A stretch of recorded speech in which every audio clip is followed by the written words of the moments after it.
Welcome back to Naptime Sports Talk Podcast. Thank you for tuning in to our latest episode. Enjoy the show.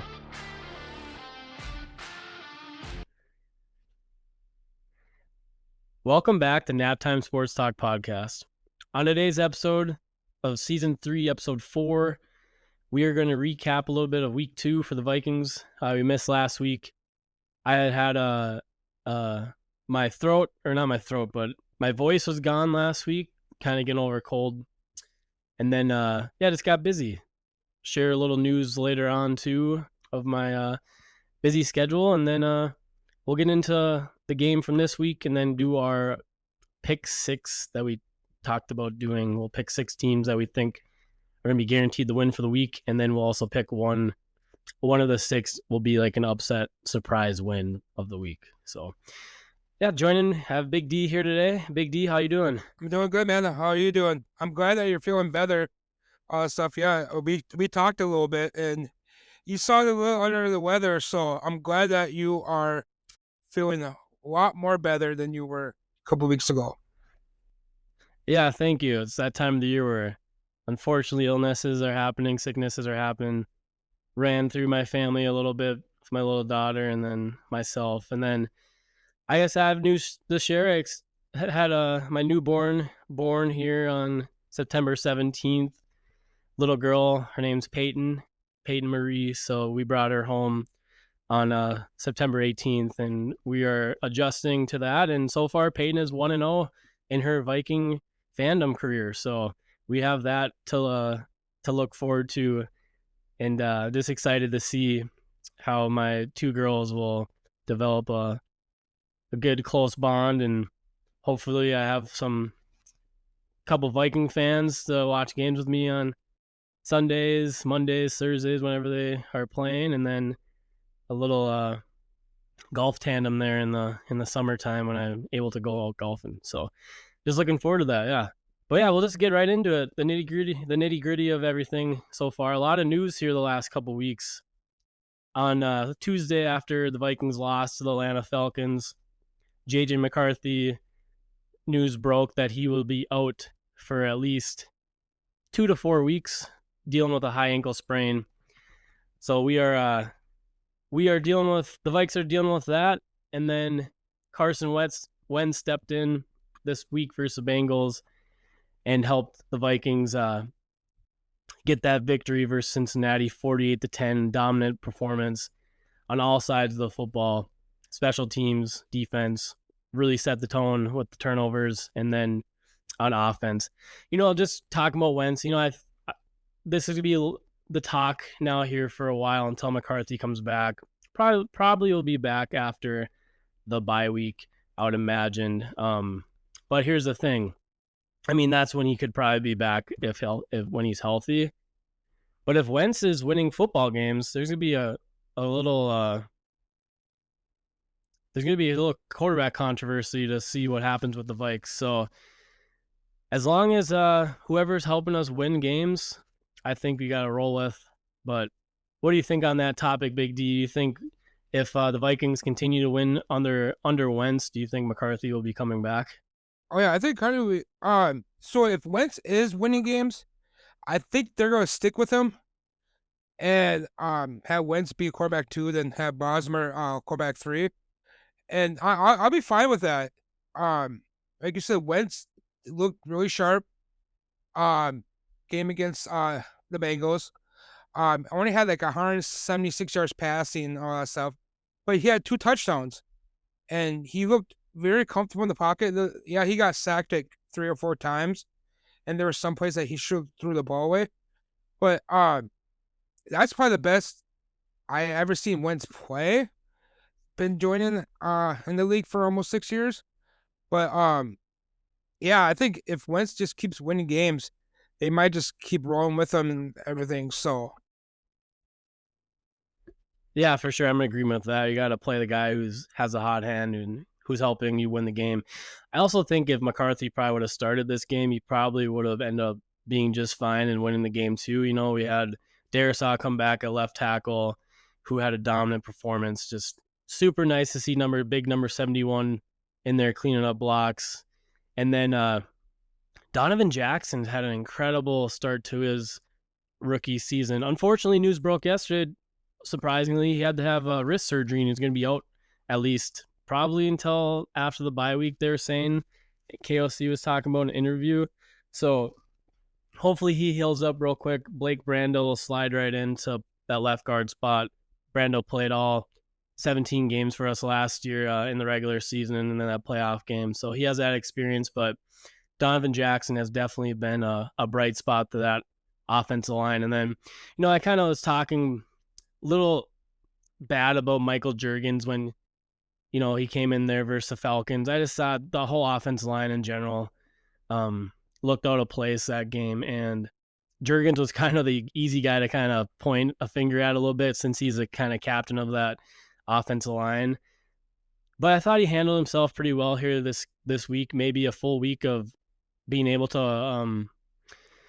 to prepare like he's going to be prepare as a starter might have helped him out a little bit versus just getting thrown into the mix or into live action right away with not knowing he's going to start. So hopefully Ryan Kelly will be back here this week for us versus the Pittsburgh Steelers. And hopefully after Donovan Jackson comes back, we can have a whole full healthy offense line.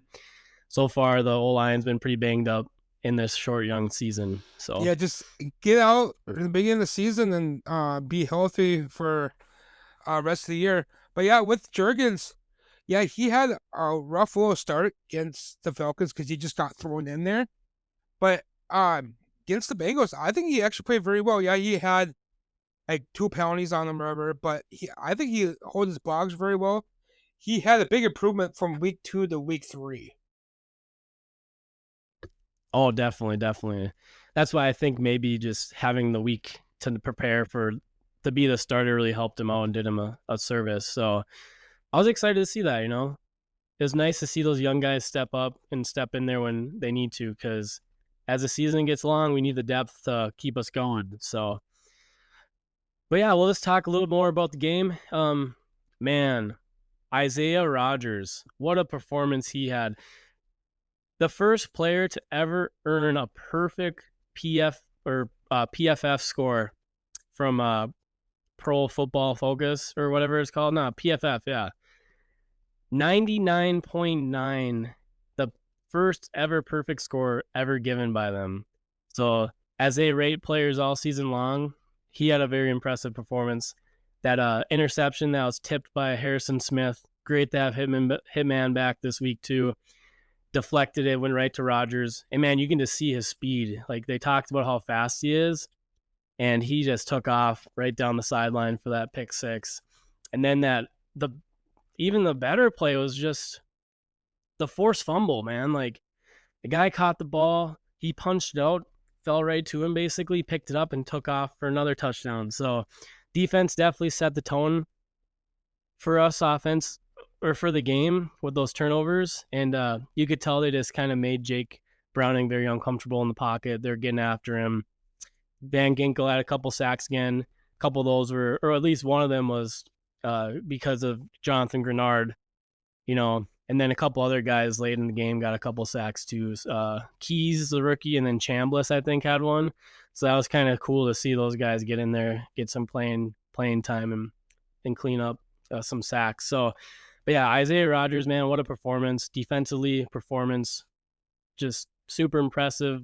B-Flow called a great game with his calls and the disguises. They're showing some videos on X how they literally split into 3 different coverages in one play. And man, that must be so confusing for a quarterback to figure that out. And the offense line too, knowing which guys are going to be blitzing, which guys are going to be backing up in the coverage. So hopefully B-Flow can keep that going.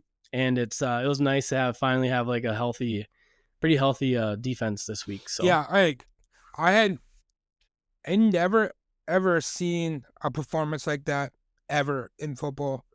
And Isaiah Rodgers, he was all over the field, and he did that in the first half. And he had a solid second half. Like you said, we got to the quarterback, like that made Jake Browning very uncomfortable and all that stuff. And yeah, I think um that performance there, it was that looked like a number one defense in the NFL.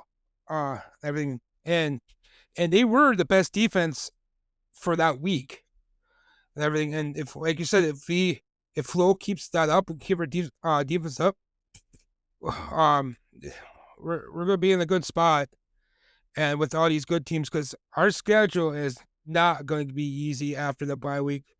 We got like the Eagles, Chargers, Detroit, Green Bay, all that stuff. So we have to be on our top performance on the middle of the season and towards the end of the season. Yeah, that stretch after the bye week is going to be very telling for our football team. But also NFL is so week to week. Look at this week with the Panthers beating the Falcons 30-0 or whatever it was. You just never know what's going to happen, and you might get your best game, you might get your worst game. So you can catch a team at different times, things like that. But yeah, that stretch of games is definitely going to be very, very crucial down the stretch. And I think we need to clean up here the AFC North and beat the Browns and the Steelers when we're over the pond. So it'd be nice to be 4-1 going into that bye week. And then we got, like you said, the Packers, the Lions, and the Eagles during that And stretch. Eagles yeah, I first, I think it's think, the right? Eagles and the Chargers. I Eagles, think that's Chargers. Let's go back to the I think schedule. that's Let's what it see. is. Yeah, so after the bye week, we got the Eagles, Chargers, Lions, Ravens. Whew. Bears, or Packers. Yeah, that's gonna be a tough stretch. Seahawks, who are playing good. Commanders, Cowboys, Giants. Yeah, so that's gonna be a tough stretch of games there. The meat of the schedule there. So we'll see what happens. We'll have to maybe predict later on what we think is gonna happen at the bye week or Yeah. something with the rest of the stretch and figure out what our record's gonna be for the rest of the year, depending on what we're at. So yeah, definitely not easy games coming up. And Steelers and the Browns will be tough games too. Very good Yeah, defenses I'm too. more worried about this Browns team than the Steelers because Browns hold the Packers to 10 points and everything, and Yeah. like because they got Miles Garrett and all this stuff, and Miles Garrett's having a real good season so far. So I'm a little more worried about the Oh Browns yeah. than the Steelers right now. Yeah. You just never know with Rodgers and where they're going to be at, but I'd agree with you. Like Steelers got a good defense too, but Browns have arguably the best pass rusher in the Mm-hmm. game, future Hall of Famer Miles Garrett.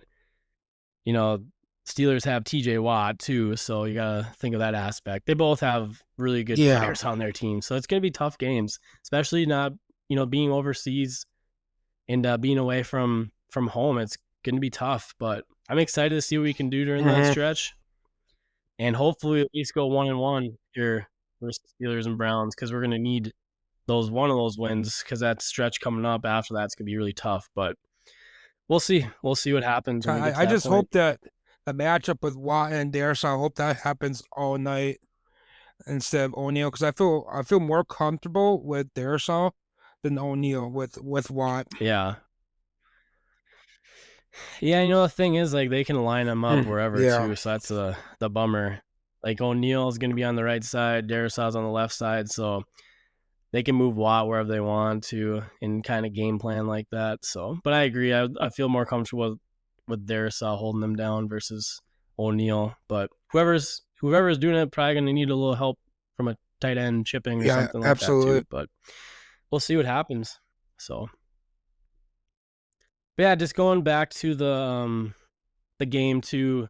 It was nice to see them get the run game going with Jordan Mason. Had a great performance, and I think a lot of that too just played into just having a good rushing attack with the O line too, picking up blocks and putting in good blocking lanes. But Mason, man, he's a hard guy to bring down. When he makes that first contact, he usually can get through. You need to gang tackle him to get him down usually. So just super excited with that. See what continues with the Vikes. So, well, before we move on to our next segment, DC prediction for this Sunday, bright and early, 8:30.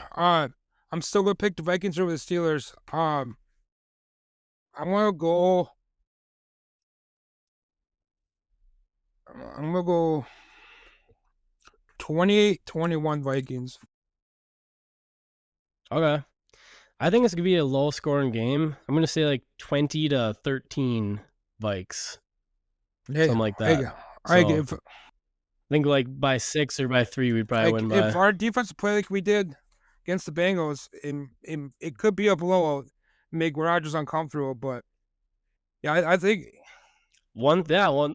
Very true. um Rodgers is still looking good for his prime and everything, but he moves around the pocket pretty well, but he doesn't have like he was when he was early in his career. So if you put the pressure on Rodgers and make him uncomfortable, we're gonna hopefully walk out with the win. And it's gonna be nice too that we're gonna get Addison back for the overseas game, so Yeah. that's gonna help Wentz out too.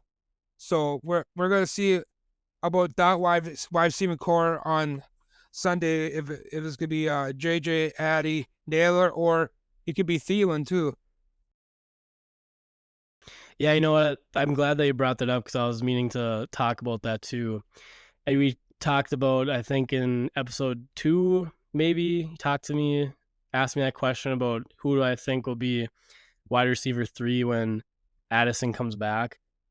And right now, I'm gonna swing back. I'm gonna say I think it's gonna be Naylor now because he just looked more explosive out there than Thielen has. So I think just at this time of his career too, Thielen, he's an older guy, might not be as polished as he used to be. We've seen him drop the football a couple times during some games here in the past few weeks.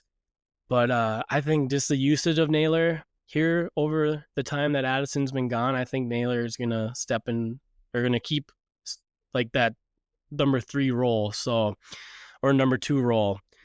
Um, with because they can go put Addison in the slot if they needed to. Between those three, I think it'd be Jefferson, Addison, and Naylor going forward the most between them and Thielen. I think Thielen might get in there in like some different packages, maybe red zone opportunities, things like that. But I think as of right now, I think those are going to be the three majority or the majority of the snaps will be given to those 3 players for Yeah, wide totally receiver. agree.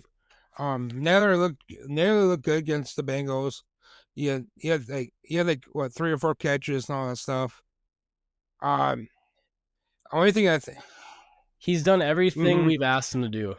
He's done everything we asked him to do, step in that role, and he's been pretty polished. I would say I've been pretty impressed with how he's handled himself And so far. and I think and KOC actually did really good with the play calling because we balanced with our run and our passing like that. So if we keep balancing that everything and that'll be good. And um, it just we just need to try to get JJ open too and everything because he hasn't even had a 100-yard game yet with like 1 touchdown and everything. So yeah, it's a team thing. But there's some ways that we need to get the ball to our playmakers and give JJ the ball. I think having Addison come back will help too because you're not going to just be able to double team JJ all the time now or triple team him. You're gonna leave Addison one on one. He's gonna burn guys, and you got Naylor who's speedy too. He's gonna burn guys. So I think with Addison coming back, that's gonna help us reach to and unlock a whole different level of our Mm-hmm. offense too. So I'm excited to see what Wentz can do with those guys. And going back to Naylor too, if you go back to that Falcons game, if McCarthy would have put that little more air under that ball on that fly route, that was probably Mm-hmm. gonna be a touchdown. So, he just missed it, kind of overthrew it. But if you would have hit him in stride, Naylor probably would have went right in the Yeah. end zone. So I think he's done everything we've asked him to do, and I think Thielen's going to be more just kind of a situational guy right now. He's still good run blocking and stuff like that, but as far as getting the ball downfield, I think between those 3, it's a nice situation to have 4 solid wide Yeah. receivers. And then, hey, what about TJ Hawkinson scored his first touchdown in like 15 or 16 games? Isn't that crazy to think he hasn't scored a touchdown in like 15, 16 Yeah, games? that's crazy. He looked good too. He had like what Mm-hmm. 3 or 4 catches, almost 5 catches. and a touchdown and everything. Hey, actually looked really good out there and everything, and Yeah, I was it was nice to impressed. see Oliver get in the end zone for the first touchdown of the year for him, and then the Jordan Yep. Mason he punched it in twice. Yeah, he had 2 touchdowns. Mason, 16 carries, 116 yards, 2 touchdowns. Hawkinson, 5 catches, 49 yards, and a touchdown. JJ was 5 catches, 75 yards. Naylor, 3 catches, 37. And then, yeah, Thielen didn't even post a catch again. And it So just crazy and it was how that nice to see happened. Brosmer get some snaps in the fourth quarter for us and everything. Yeah. Um, because Yeah, for sure. They didn't really do much because with him, but um I think we're gonna keep this quarterback group for next year too and all that stuff. So I'm a yeah, it just depends on yeah how Wentz does here. Because if he does really good, like he is our starter. He kills it. He might be looking at a starting job next year yeah. somewhere potentially. Mm, You know, like if Joe Flacco can be the starting quarterback for the Cleveland Browns, and if Wentz has a great year, he could start yeah, somewhere. and So there'll be 7 teams in 7 years for him. right.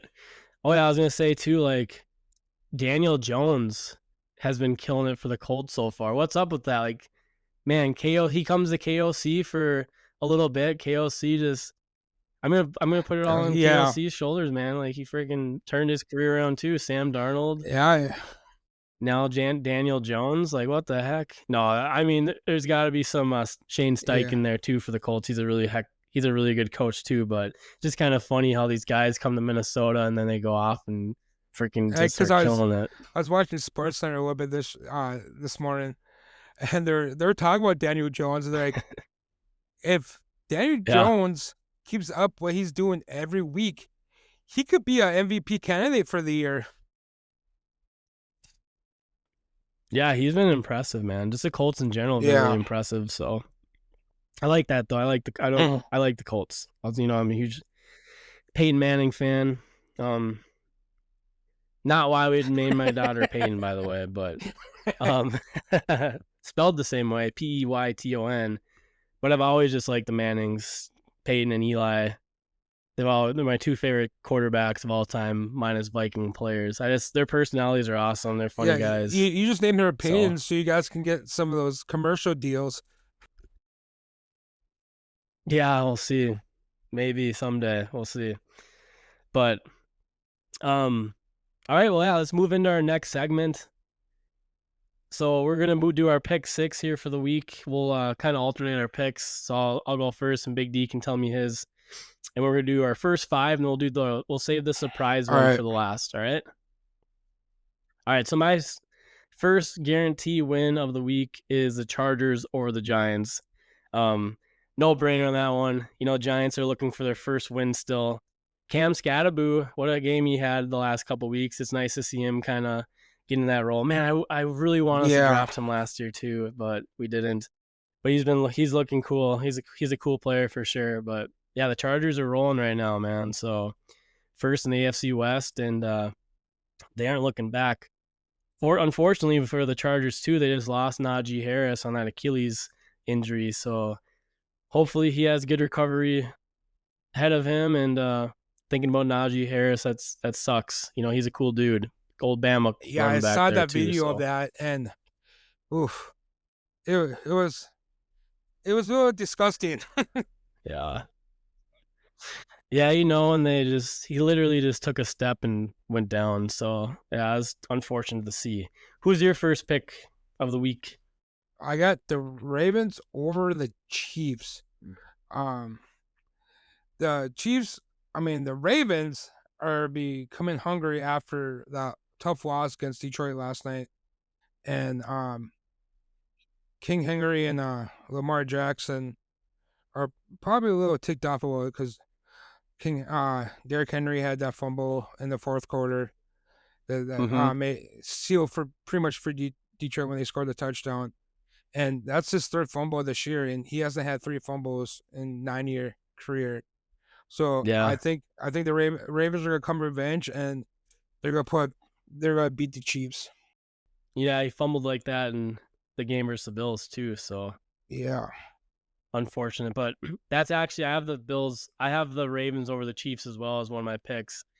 And just to think that one of these teams, DC, is going to drop to 1-3 yeah. of the season to start the year. So think of the Ravens or the Chiefs moving to 1-3. It's gonna be pretty crazy. So hopefully, yeah, Ravens versus the Chiefs. I picked the Ravens as well in that one. So that was my second pick here. What's your second pick? My second pick is I got the Jaguars over the 49ers. Okay, I like that. I'm sorry, we got video on here, and Big D all of a sudden just has a freaking cat on his shoulder, just petting it like he's freaking like what's his face off Austin Powers, Doctor Evil, just petting the freaking cat. Big D, that cat almost looks like it could be a part of your big beard. Yeah, I know, right? It's funny. So your second pick is the 49ers or the Jaguars over the 49ers. Yep. Yeah, I could see that, without Brock Purdy, and they just sneaked out a win here this week too. So And the 49ers, that is. then they just lost Bosa for the year for his second ACL. Yeah, what the heck, dude? Why the Bosa brothers can never stay healthy, it seems No, like. Joey's, I think he's at where is he now? He's over in he's gosh, who's he with? um Buff no Buffalo. Buffalo, yeah, he is with Yeah. Buffalo. Yep. Yep, yep. So, but yeah, Nick Bosa, man, he's always getting hurt too. That's unfortunate. Big loss for the 49ers there for them. So, Mm-hmm. well, my second thing talking about the Buffalo Bills, I have the Bills over the Saints. I think that's kind of a no-brainer. Saints, man, holy cow, they're pretty terrible. So, they are definitely on their way to the first pick of the NFL draft, and we'll see who they get. Probably some quarterback. Right now, this quarterback draft class for college football is really just up in the air with who's going to be that first guy taken. There's probably at least a few guys kind of shooting for that number one spot.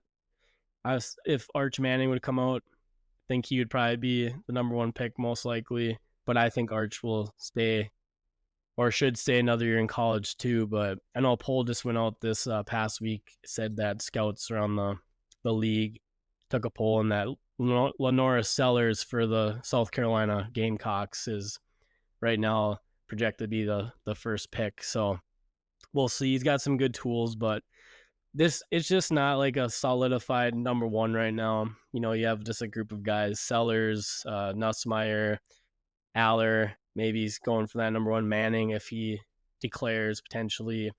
A guy to watch out though for, who I've been super impressed with, is Fernando Mendoza for Indiana. He's been killing it the last couple of weeks, and he's got some good traits. I think he's like 6'5", 220, 230 or something like that. But he's got arm on him, man. He kind of I heard someone say this as a comparison. They said that he reminds or Jared Goff.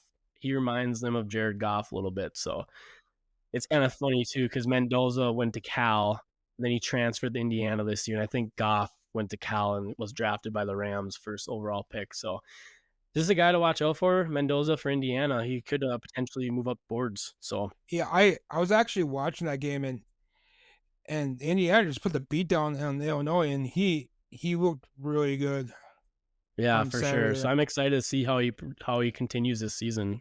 See if he can move himself up into that number one pick range, first round pick. So I'm sure I'm failing to mention someone too that could potentially be drafted.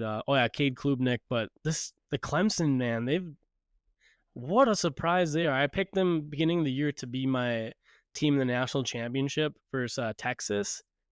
With Texas winning it is what I did. But man, what the heck? I was not expecting them to go to 1-3, and they just got steamrolled by Syracuse this past weekend. Yeah, they're not looking good at all, and I think Debo Sweeney, he might be on the hot seat here if they. He could, just like your guy in Kansas there in their college football video Yeah, game. I know, right? No, I'm just kidding. No, I'm thinking that too. Like, there's a chance that Dabo Sweeney could get fired. We'll see what happens. It'd be a surprise if he got fired because, like, he hasn't had this worse of a year to start. I'd probably say in a long, long time. Mhm. But man, it's not good when you're a big national program like that. You're expected to win games and you're not winning. So, all right. So let's go back to our pick six.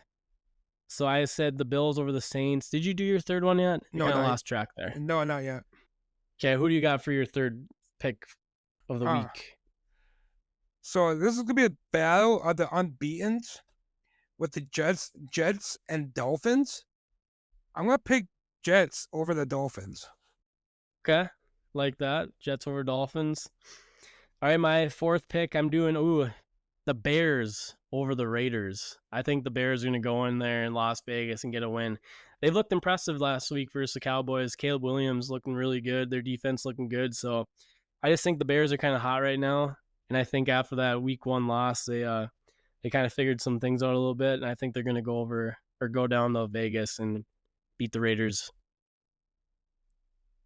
I my fourth one. I think this is gonna be a good game too. We got the Colts and the Rams, and I think the Rams are gonna beat the Colts. The Colts Okay. are not gonna be undefeated.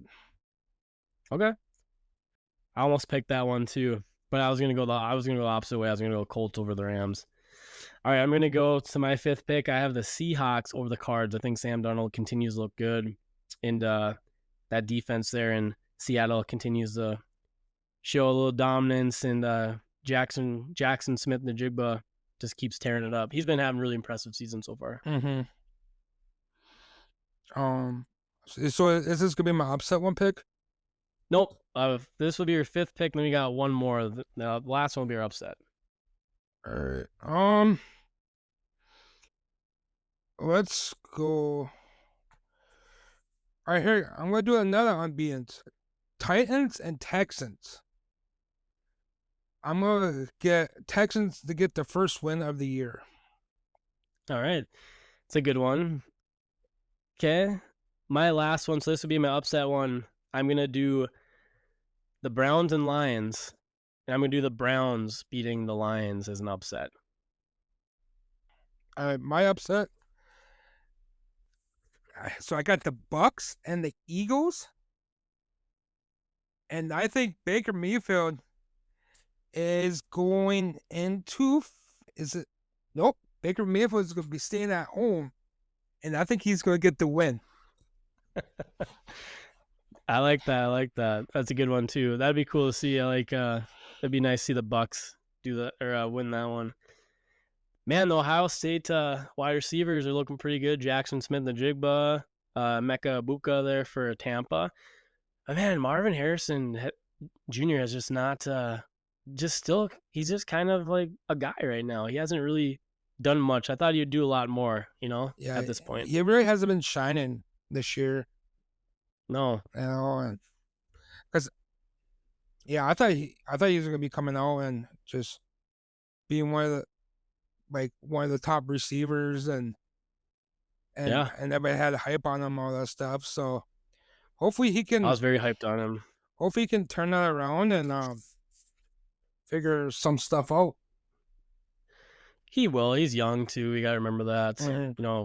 Maybe it's the quarterback play. Maybe it's Kyler Murray. I don't know, but I think he'll figure it out. I mean, it's not like he's doing terrible, but I know he had a really bad drop this past week, which is uncharacteristic of him. I was just kind of expecting more, kind of like what Malik Neighbors has done and Brian Thomas Jr. has done, but I know maybe yeah, between LSU and Ohio State, man, she seems like wide receiver university between those two. I think Arizona needs to draft a quarterback and a taller quarterback so you can actually see Marvin Harrison because Kyler Murray is so small. You can't even see over the offensive line. He likes to throw to Trey McBride. Yeah. He's like their number one guy, He's always tossing it to him. So, all right. Well, that kind of leaves us at our end of the podcast. Hope you all enjoyed this segment. We'll continue it going forward, and we'll keep track to see who does better throughout the whole rest of the season between DC and I with our games right. Big D, I don't know about you, but I'm probably gonna go 6-0 on this one. I know you're gonna go on 1-5. I think you shared one with me, so we'll see what happens. Maybe if you put that cap back on your shoulder, have some good luck though. So I don't know. I did beat you in fantasy this year so I know, far. I know. I got a little bragging rights on you, but not Yeah, not much. yeah, it's okay. All it comes down is winning those big playoff games, right? Yep. Yep. And that's one thing I have in that league over you is 3 or 4 championships. So, I don't want to talk about that. but yeah, we'll see what happens going forward in that too. But it's a long season, right? So we'll see what Yep. happens. But yeah, we're just excited for this weekend for the Vikes, bright and early on Sunday 8:30 versus Steelers. So we'll see how that goes. And in the meantime, thank you for listening. Have a good rest of your week. We'll catch you next time. Skull Vikes. Thank you for listening to our episode. Be sure to give us a follow on Instagram and X at Naptime Sports Talk Podcast for content related to the pod. Thank you for the support.